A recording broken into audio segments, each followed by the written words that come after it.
In this video, I'll show you how to remix a song in Suno AI. First, open your web browser, go to the Suno AI website, and sign into your account. Once you're logged in, open your library and select the song you want to remix. Next, click the Remix button. This feature lets you create a new version of your song while keeping the original as a starting point. Now, update the prompt or change the style of music to describe how you want the remix to sound. You can adjust the genre, mood, tempo, instruments, or vocal style to create a different version of the original song. After that, click Create and wait while Suno AI generates the remix. Once it's ready, listen to the new version and compare it with the original.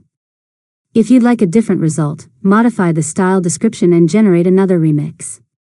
Finally, when you're happy with the remix, save it to your library or download it to your device if your plan supports downloads.